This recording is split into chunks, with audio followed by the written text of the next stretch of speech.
কান্দির মানুষের সুবিধার্থে ডাক্তারি অনুসন্ধান কেন্দ্র এবং টোল ফ্রি নম্বর চালু করল তন্ময় মণ্ডল নামের এক ব্যক্তি। নমস্কার, আমার নাম তন্ময় মণ্ডল। কান্দি সংলগ্ন সমস্ত এলাকাবাসীর উদ্দেশ্যে আমি একটা উদ্যোগ নিয়েছি, সেটা হচ্ছে টোল ফ্রি নাম্বার। এই টোল ফ্রি নাম্বারের মাধ্যমে আমরা দুটো পরিষেবা প্রদান করবো।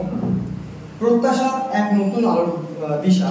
এই প্রত্যাশার একটাই উদ্দেশ্য, সেটা হচ্ছে কি সুস্বাস্থ্য ব্যবস্থা তৈরি করা।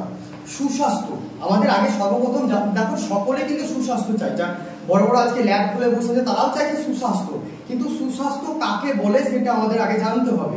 তো সুস্বাস্থ্য অর্থাৎ দেখো সবকিছু চলে আমাদের শরীর, এই শরীর এবং মন এই দুটোর উপর ডিপেন্ড করে চলে।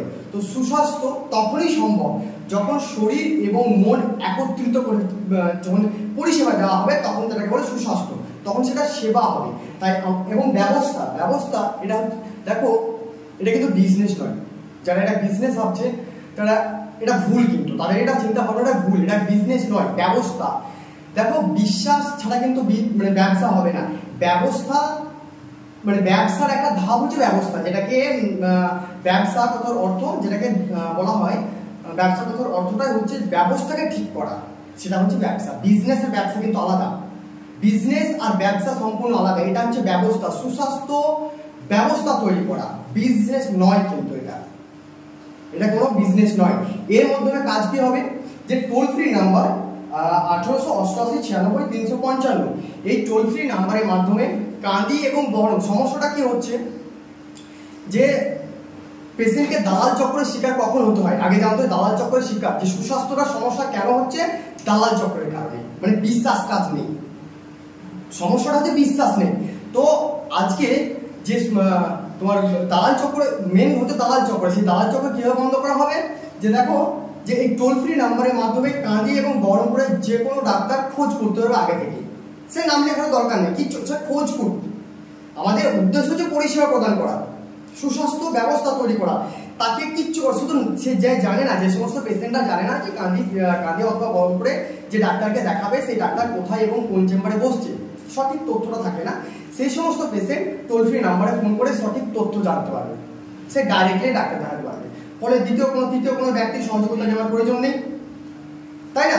সমস্যাটা আমাদের ওখান থেকে সৃষ্টি হয়, তাকে ওটাকে আমাদের ঠিক করতে হবে। এবার বলি, দেখো এটা হচ্ছে কি সুস্বাস্থ্য ব্যবস্থা তৈরি করা। এখানে পার্টিকুলার কোনো ডাক্তারকে বলা যাবে না। পেশেন্ট যে ডাক্তার চাইছে সেই ডাক্তারের সঠিক তথ্য দেওয়া হবে। কোন ডাক্তার ভালো কি সেটা তো পেশেন্ট জানবে, আমি কেন জানতে পারবো? আমি কেন বলবো এটা, যে কোন ডাক্তার ভালো কোন ডাক্তার খারাপ সেটা আমি কেন বলবো? পেশেন্ট বলবে।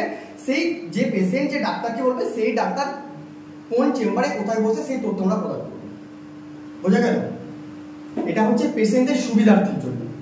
এখন কাজ হচ্ছে, যে সমস্ত কান্দি সংলগ্ন অনেক পেশেন্ট আছে যারা কি হয়, দেখো প্রথম যারা ডাক্তার দেখাতে আসে তাদের ক্ষেত্রে সমস্যাটা হয়, কারণ আমাদের জানি না। সমস্যা কখন হয়, যখন আমরা জানা থাকে না।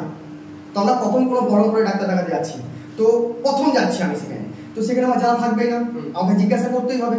আর জিজ্ঞাসা করলে সমস্যা করতেই হবে। এই যে জিজ্ঞাসা, আমি যে ঠিক বলছি না ভুল বলছি, এটা তো জানার আগে থেকে আমার দরকার আছে, তাই না? তো সেই জন্য যে পেশেন্টটা আগেই জানতে পারবে যে হ্যাঁ ওই দিনে ওই ডাক্তার বসছে, আমি ডাইরেক্টলি সেটা যোগাযোগ করবো। কোনো থার্ড পার্টি কাউকে জিজ্ঞাসা করার দরকার নাই। সে তো উল্টো পাল্টা বলে সমস্যাটা কেন, কোনো ডাক্তার কিন্তু খারাপ নয়, কোনো ব্যক্তিও খারাপ হয় না, সে কিন্তু ইচ্ছে করে খারাপ হয় না, তাকে পড়ানো হয় কারণ পরিষেবাটা খারাপ, কারণ সিস্টেমটা খারাপ। সেই সিস্টেমটা ঠিক করতে হবে, সেই দিনে সমস্যার সমাধান হবে। সেই সিস্টেমটা ঠিক করার জন্য এই প্রত্যাশা, এই হচ্ছে আমার পড়া। দেখো এবার একটা সিস্টেম করেছি, সেই সিস্টেমটা কি হবে, ধরো কান্দিতে কোনো ডাক্তার আমাদের 5টা ইনকোয়ারি আসবে যে ওই ডাক্তারটা কোথায় বসছে, বা বহরমপুরে কোনো ডাক্তার ইনকোয়ারি আসলে যে ওই ডাক্তারটা কোথায় বসছে। এবার পেশেন্ট যেখানে যদি অনুমতি প্রদান করে যে আমার নাম লেখানো সুব্যবস্থা করা হোক, তখন সেই নামটা এন্ট্রি করবো। কেমন?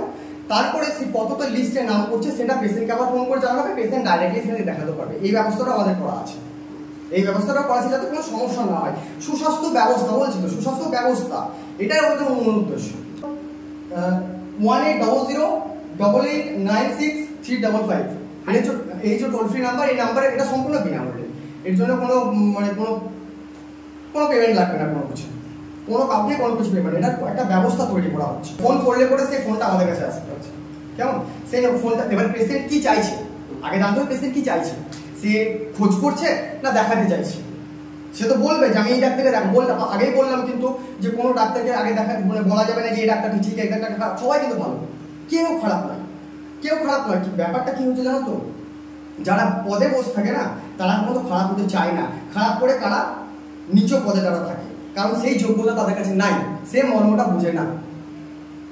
বুঝতে পারলো তো সেইটাকে ঠিক করতে হবে, সেইটাকে ঠিক করে সব সমাধান হয়ে যাবে। কেউ খারাপ, কোনো ডাক্তার খারাপ না, কোনো ডাক্তার খারাপ না। সে যদি ইচ্ছা করে তো অবশ্যই সে সঠিক ট্রিটমেন্ট করতে পারবে। সমস্যা সিস্টেমটা তো গন্ডগোল হয়ে আছে না, সেই জন্য তো আজকে এই অবস্থা। সিস্টেমটাকে ঠিক করতে হবে, এই হচ্ছে আমার মনে উদ্দেশ্য। দেখবা যে একজন ধরো নেতা আছে, তো এমএলএ থেকে এমএলএ যে সাইডে থাকে তার পাওয়ার বেশি। আমরা এখন পাওয়ারে চলি, কিন্তু আইনটা যে পাওয়ার, এখন খেলাটা চলছে পাওয়ারের খেলা, কিন্তু আইনের খেলা জানি না।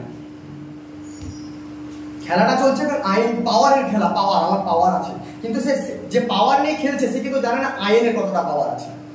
এই যে একে অপর পরিপূরক, সব কিন্তু একে অপর করতে, কেউ বেশি করতে পারবে না, কেউ আবার কম। এই যে সিস্টেম, এটা তো সিস্টেম না।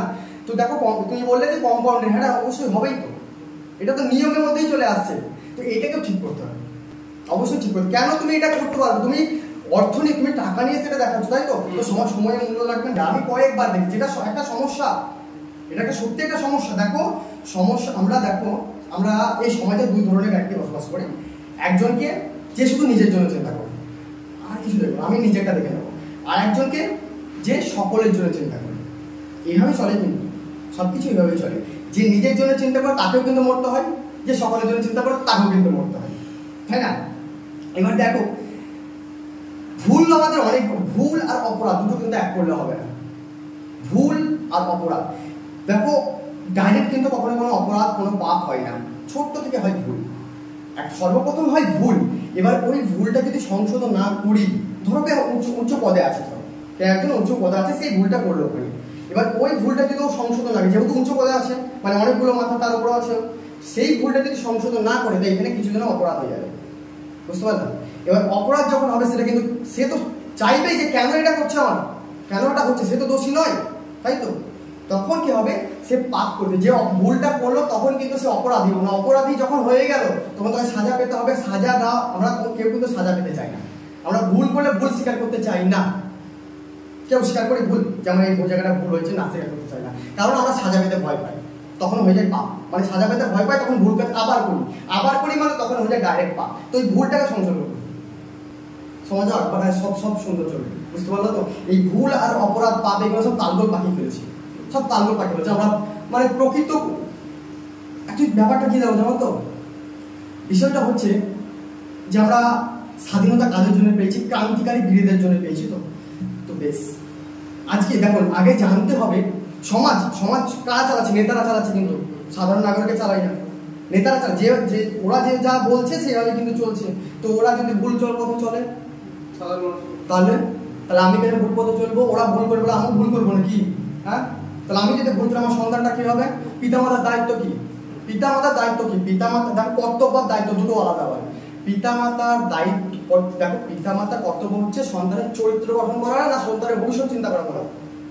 সন্তানের চরিত্র গঠন করা, সন্তানের দেখো ভবিষ্যতের চিন্তা করা। আমি যদি হঠাৎ করে যাওয়ার সময় মরে যাই, আমি পারবো? এবার সন্তানের যদি আমি চরিত্রটা গঠন করতে পারি ঠিক মতো, যতদূর অব্দি আমি আছি, ভবিষ্যৎ নিজে তৈরি করবো। তো চরিত্রের জায়গা দিচ্ছি মোবাইলটা মিসইউজ চলছে, এখন ঠিকভাবে চলছে মোবাইলটা, এখন সবকিছু কোনো কিছুই ঠিক নেই। এবার ঠিকটা যারা ওরা করছে না, তো কাউকে তো করতে হবে, কাউকে তো এগিয়ে আসতে হবে। তাই আমি এগিয়ে এসেছি। এটা আমার কর্তব্য। একজন ব্যক্তি, একজন নাগরিক, তো একজন নাগরিকের দায়িত্ব আছে, কর্তব্য আছে। তো নাগরিকের কর্তব্য কি? সমাজকে দেখা, সমাজের জন্য। এটা কিন্তু কর্তব্য, এটা দায়িত্ব নয়। দায়িত্বটা কি? সংসার, তোমার পরিবারটা যেন ঠিক থাকে। তুমি কর্তব্য পালন করতে গিয়ে আমার দায়িত্বটা ভুল না হয়ে যায়। এখন তো দায়িত্ব পালন করছে, কিন্তু কর্তব্যটা, সমাজটা কোন দিকে যাচ্ছে? কারণ দায়িত্ব এবং কর্তব্য দুটোকেই পালন করতে হবে, তবেই হবে এই সমাজের সমাধান। তাছাড়া কেউ সমাধান করতে পারবে না। প্রত্যেক জনাকে করতে হবে এটা, প্রত্যেক জনাকে। আমি একা করলে হবে না, প্রত্যেক জনাকে। দ্বিতীয় কোনো রাস্তাই নাই। কোনো পাবলিক জানে, কোনো সাধারণ জানে যে কি হচ্ছে দেশের মধ্যে, কেন হচ্ছে, কারা করছে, কিভাবে করছে, আর এর অন্তিম পরিণতি কি হতে পারে জানা আছে? কারণ না জেনেই তো ভুল করছি আমরা, জানলে হয় সমাধান। তাই সমাধানের জন্য আমি বেরিয়েছি, আমি জানাতে পেরেছি। আমাকে অনেক দেখো কাঁদিতে অনেকেই চেনে আবার অনেকেই চেনে না, অনেকেই চেনে আবার অনেকেই চেনে না, সেটা সম্পূর্ণকে চেনাতে হবে। এই হচ্ছে আমার উদ্দেশ্য।